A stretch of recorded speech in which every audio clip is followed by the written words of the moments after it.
What's up, guys? Today we are going to be fixing and rolling the fenders on the Fit.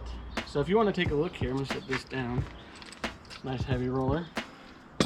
Real quick, this is an Eastwood roller. When I bought this, it was like 60 bucks. I think they're maybe 75 now. They're really not that expensive. Try not to roll your fender with a baseball bat. There's people who can do it good, I'm not going to deny that. But this is so cheap, it's worth owning it. But if you look over here, so on the Fit, there's currently a set of function form type 2 coilovers that have been on this car for the past 12 years. They're blown, they're done. And because of that, the tire has started to contact the fender here. I don't know if you can get a good close-up of this. You can see it's starting to pull the fender down on both sides. It makes a really fun sound when you go over bumps. And by fun, I mean horrible. If you want to look at this side real quick. Same thing here. We have a pretty big, lip coming down. So we're going to start by pulling these wheels off, getting the car up, and I'll start showing you how to roll these. And hopefully we'll go to tap this back up and it won't flare out. We're going to try to do this as carefully as possible, but you definitely want to avoid this happening. Once this happens, usually you're kind of screwed. There's only so much you can do once metal stretches, and we're going to try our best to put it back and get it out of the way. We're kind of fortunate. The Fit fenders are pretty thin. This little overhang is really thin on this, so we might get lucky, but you'll see as we do it. So yeah, let's do that. Okay, so wheels off. We are ready to start rolling this out, but if you want to take a look here, I thought the wheel liner was gone. It's actually just torn here, but that's fine because actually the rest of it remains, which is pretty nice. But here you can really see our damage caused by the tire hitting the fender, and you can see there's a dent here, kind of concave in this. So I'm going to grab an assortment of hammers and start to just kind of hit this at these low points to try and get it to bend back. And from there, if I can get this to bend back, I'll be able to start rolling it upwards to get this entire lip rolled up. So I'm gonna grab some hammers and you'll see a quick little time lapse of me hitting stuff.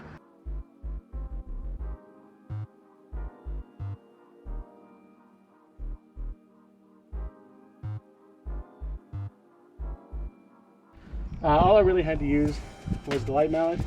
You can see it is creating a couple little dimples here, but it's kind of the nature when you have full fenders. But if you want to take a look down here, you'll see that this is pretty much flat again for the most part.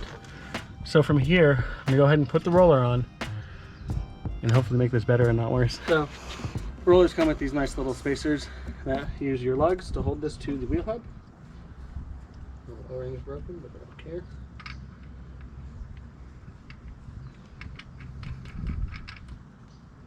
All right.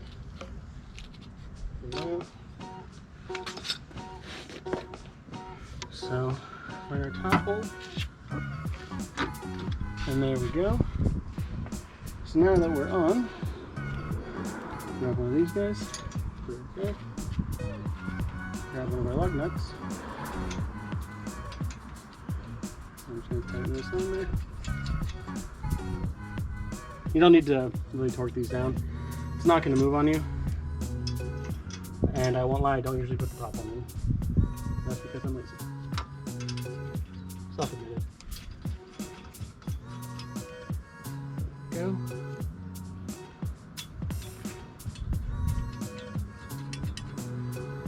Okay. Now, this roller has two basic different settings. You can do this on lowered cars, which this is what it's set up for currently, or you can remove, if I remember correctly, it's this pin here, and move it up to a higher position to change the angle of attack on this. For the moment, we're doing lowered car stuff, so we're going to keep it for lowered cars. Okay, now, so real quick, I guess, to give you a quick rundown of this. This guy changes your angle of the roller like you saw. You can see it moves it in and out. This here will loosen up, and you can move this whole assembly up or down. And then you have a little bar on the back side here, which you can loosen, and it'll change the angle that this roller is at. So because I want this to kind of point up a lot right now, I'm gonna set it about here. I'm actually gonna bring this back out. You don't need to put a lot of pressure on this initially. Like, you really want to get this kind of as light as possible. You can see it's not really moving, but you see it moves the whole fender. So we're going to start really light, and then you go out a little bit, and you can see it's pushing the whole fender when you do this. So we definitely want this just as gentle as possible. I really would like to just push this section up so this doesn't happen again. Okay, we're going to change our angle a little bit now. An even more upright position. Like I said, I really want this lip just pushed up. There are plenty of times where you'll want to do this with a heat gun. Heating the paint will allow it to kind of stretch a little bit and you'll avoid cracks.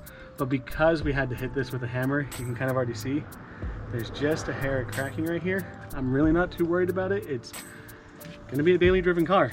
That's pretty low. So just kind of is what it is.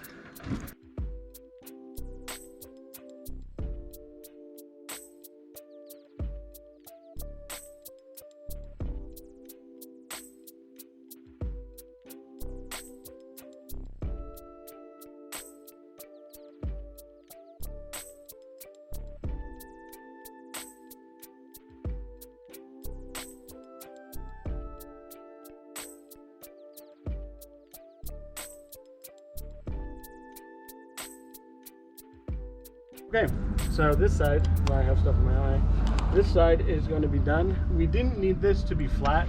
We just needed it to not be out and pushing down. Like I said, you can see the paint is cracking a little bit, but it's not quite flaking yet, so I'll call that a good thing.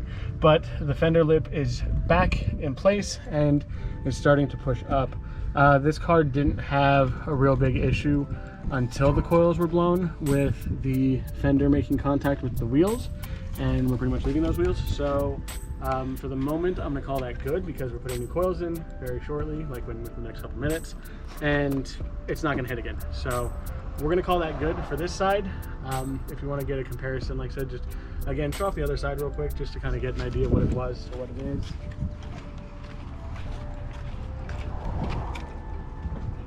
So you can see that this is, yeah, pretty far down, you know, and it's definitely making a good amount of lovely scrapey contact with the wheel, with the tire. Yeah. It sounded a lot worse than it actually was, but we're fixing that. So that's actually going to do it. We're going to go ahead and roll the rest of this, get that sorted, but that is how rear applies the same way. Rear is usually a little bit thicker, so you have to go a little bit harder. Not a big deal, same sort of stuff. Use a heat gun if you care about your paint. If you don't, whatever, go hard.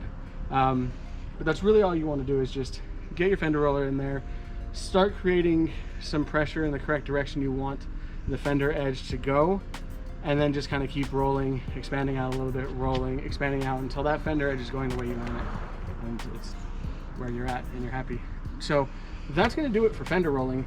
It's a pretty simple thing, but like I said, go slow. If you care about your paint, go slow. Don't rush that, because the more time you spend getting it correct and using a heat gun and making sure the paint is stretched, the better off you'll be. So let us know what you guys thought of the video down in the comments below. Make sure to like, subscribe, comment, stuff, all the things. But we'll see you guys in the next video, and we appreciate you.